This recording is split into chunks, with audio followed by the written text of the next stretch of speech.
A fragile ceasefire between Afghanistan and Pakistan collapsed into deadly violence, with Pakistani airstrikes in Paktika province killing 8 civilians, including 3 young Afghan cricketers. Now, the strikes followed a brief 48-hour truce, and these strikes have reignited tensions and drawn sharp condemnation from Kabul. The Qatar capital Doha is hosting urgent peace talks. It's backed by Qatar as well as Saudi Arabia, and they aim to prevent any further escalation. Let's look at this report.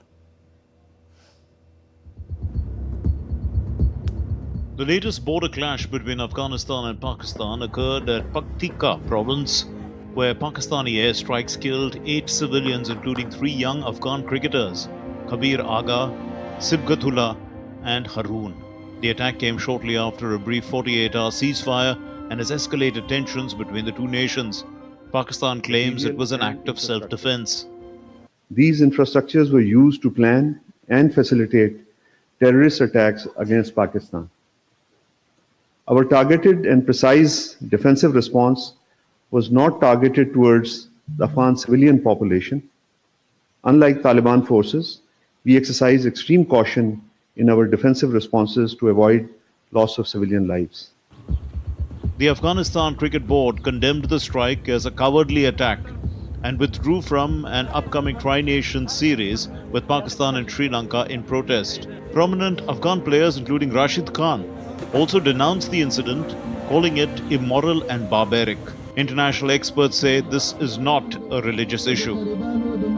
Even though this is an ideological regime in Kabul, this kind of enmity between the countries is not a religious matter at this point.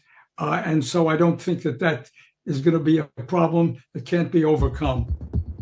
Doha hosts urgent Pakistan-Afghanistan peace talks after the deadly border clashes. Qatar and Saudi Arabia are backing the efforts to ease tensions. Kabul accuses Pakistan of ceasefire violations, and Islamabad blames the Taliban for sheltering militants. Pakistani authorities claim a suicide bombing near the border had killed 7 Pakistani soldiers. The truce expired with no extension. Bureau Report, DD India. And we're going to be joined by T.C. Raghavan, former Indian High Commissioner to Pakistan. We are just setting up our link with Ambassador Raghavan, and we'll unpack the story with him in greater detail. Ambassador Raghavan has, as we know, is an expert in this region and has served as India's High Commissioner to Pakistan earlier. This unfortunate incident also led to the deaths of 3 young cricketers, and we know that Afghanistan cricket has come a long way in the recent past. It has established itself as one of the key teams, who is playing, especially in the shorter format of the game. They have excellent bowlers, great cricketers in the making. And it's unfortunate that this incident has targeted 3 civilian cricketers as well. We are joined by Ambassador Raghavan. Ambassador Raghavan, thanks for being with us. Now, what does Pakistan aim to achieve with these recent airstrikes? And, are they targeting any specific militant groups, or they're sending some broader message to Kabul? I don't think these are based so much on precise intelligence as are trying to send a broader signal and act as a form of somewhat crude arm twisting.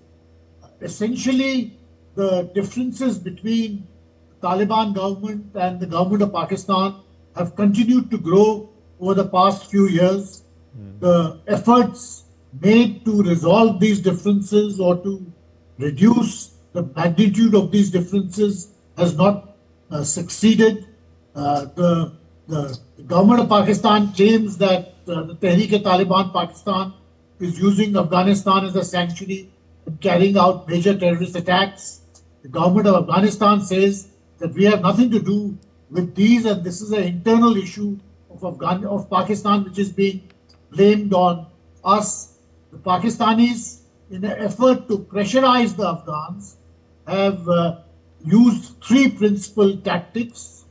Firstly, they are returning very large number of Afghan refugees who have been living in Pakistan for a number of years to Afghanistan.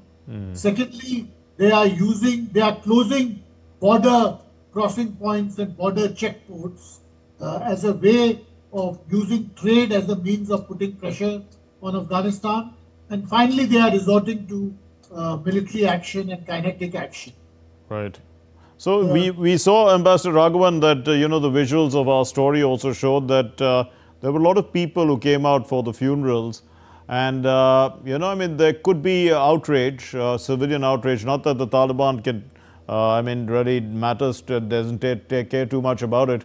But the issue is that the civilian casualties can reach public outrage in Afghanistan. Will the Taliban try and balance that with its need to maintain these diplomatic channels with Pakistan? Well, clearly there is a great deal of outrage in Afghanistan because these Pakistani strikes, including missile and air strikes, have not just been in the border areas but also deep inside Afghanistan, including in the capital city, Kabul. There have been civilian casualties, but most prominently a number of young cricketers have been killed. Now, cricket is as popular today in Afghanistan as it has been in India and Pakistan for many years. So, popular outrage is inevitable, and certainly the Taliban government will be under a huge amount of public pressure to respond. There have been responses, including military kinetic responses from the Afghan side on Pakistan, also leading to a number of casualties. So, despite efforts to bring about a ceasefire, I think the situation remains somewhat delicately poised. Right. But it is also clear that these differences, although this is perhaps the most intense turn such fighting has taken, these differences are not new. And from time to time, Pakistan, Afghanistan differences in the past also have arisen, but they have managed to find a way of containing. Okay. So we have to see. Right. Ambassador Raghavan, also Qatar and Saudi Arabia, can they effectively mediate? You did say that these are not new, these problems. They are two ideologically opposed regimes, we can see. And what leverage does Qatar and Saudi Arabia hold over Afghanistan? I think they have a certain amount of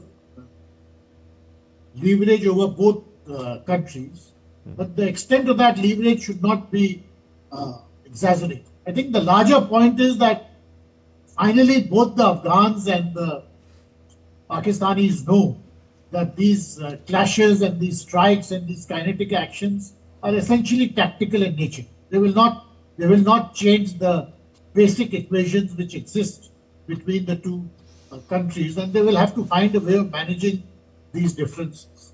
What is of significance, of course, is how sharply Pakistan's relations with its neighboring countries are deteriorating, and how much the issue of terrorism is figuring in each of these relationships, although from different points of view. Right. Pakistan needs to introspect about how.